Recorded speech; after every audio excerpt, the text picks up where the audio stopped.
вчера слыхала, что Николаича начальник отругал. На заседание он ни много и ни мало, минут аж на 13 опоздал. Начальник моря брови очень грозно, чтоб не лишиться министерского поста. Он Николаичу сказал, пока не поздно, будильник ставьте в разные места. В разные места ты будильник ставь, чтобы не проспать. В разные места ты будильник ставь, чтоб не опоздать. Ты на шкаф клади, на стол и под кровать. В разные места ты будильник ставь, чтоб не опоздать.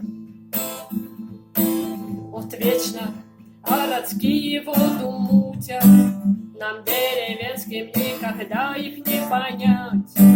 Аж гаджетов там у всяких понакупят, чтоб людям опоздание измерять.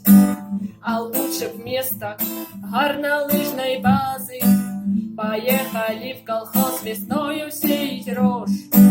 А то отчеты составлять там все гораздо, а как навоз таскать, так фиг кого найдешь. Навоз таскать в разные места ты будильник ставь.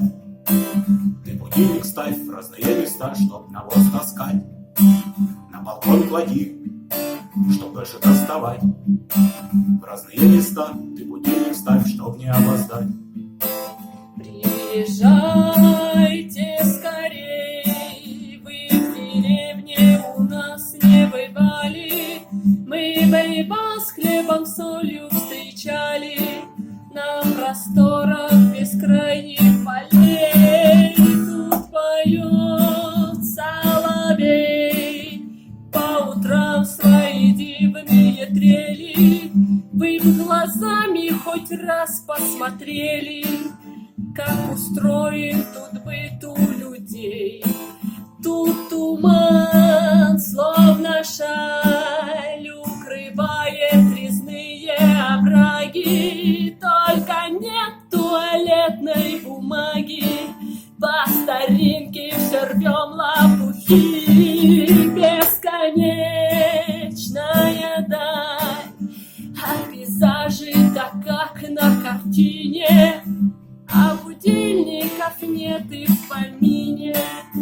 Будят нас по утрам петухи.